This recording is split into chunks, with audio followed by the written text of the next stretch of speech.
King Charles appeared in high spirits as he greeted leading figures from British, African and Caribbean communities at Buckingham Palace, and earlier today also gleefully greeted patients at a hospice in Norfolk.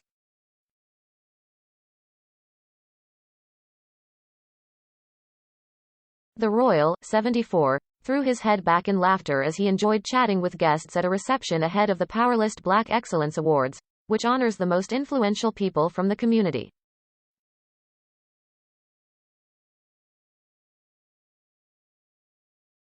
This year's top 10 include hit podcaster Stephen Bartlett, John Lewis Partnership Chair Dame Sharon White, former Apprentice winner Dean Forbes and Baron Simon Woolley, the first black man to head an Oxbridge College.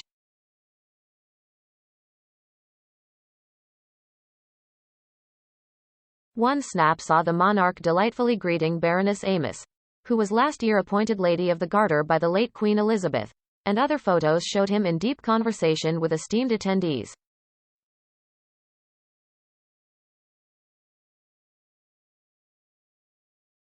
Elsewhere, he also spoke with Baroness Scotland of Asthall.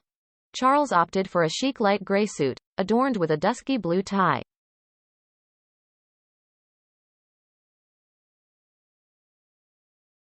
He appeared relaxed and cheerful, holding onto a drink while mingling with others at the event this afternoon.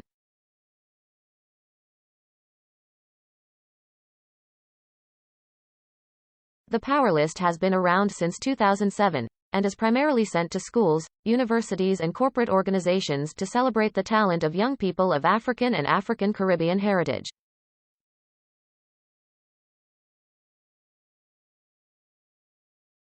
The awards will be held tomorrow, and include flashy sponsors such as JP Morgan, PwC, Meta and Google.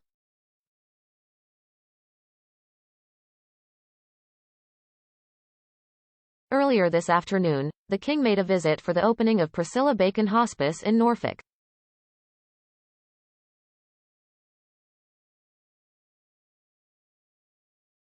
The facilities have been specially designed to allow patients to enjoy the surrounding landscape, working in partnership with Norfolk Community Health and Care NHS Trust.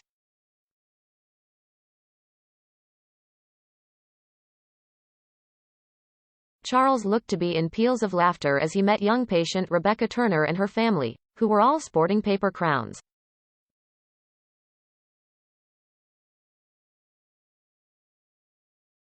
The monarch delightedly picked up one for himself, looking equal parts moved and excited.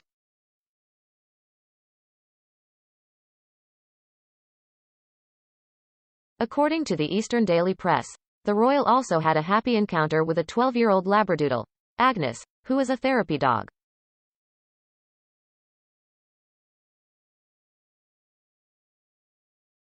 Charles laughed as she licked his hand and pet her. The outlet also detailed his meeting with Bernard Godding, 81, an outpatient, who thanked him for the visit.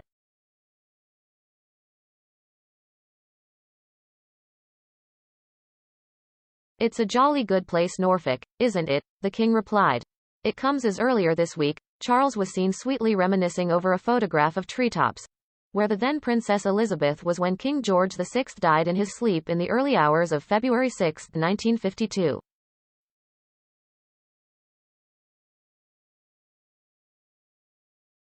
It was here, in this Kenyan location, that she began her historic 70-year reign.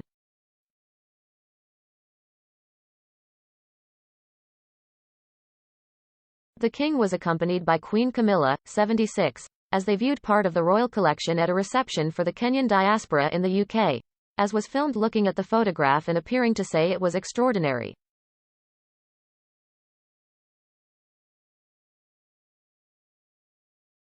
Hosted at Buckingham Palace, the event highlighted the royal family's long-standing connection to the Kenyan nation.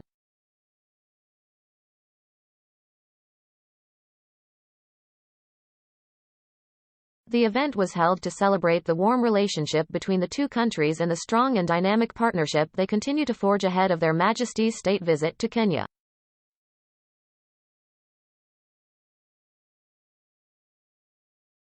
Treetops. Kenya's oldest safari lodge was an elaborate treehouse on the edge of a watering hole in Aberdare National Park.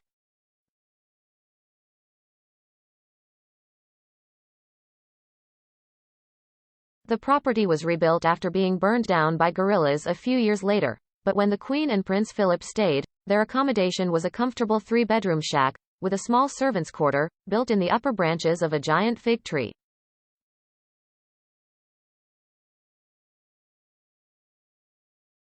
However, in 2021, it was forced to close after nearly 90 years of welcoming royalty.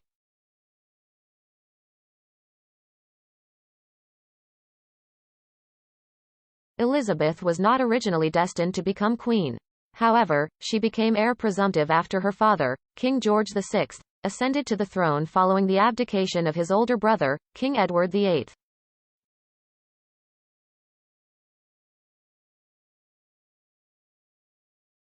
Edward had given up the throne to wed American divorcee Wallis Simpson, as marrying a woman who had separated from her husband was deemed incompatible with his role as head of the Church of England.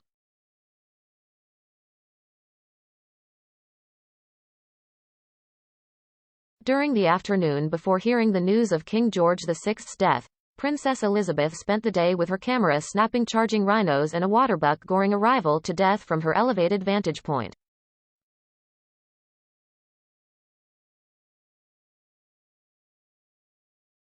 Jim Corbett, her armed escort and after whom the Corbett National Park in India is named, later told that when she was invited to come for tea, the princess requested taking it on the balcony, saying, "I don't want to miss one moment of this."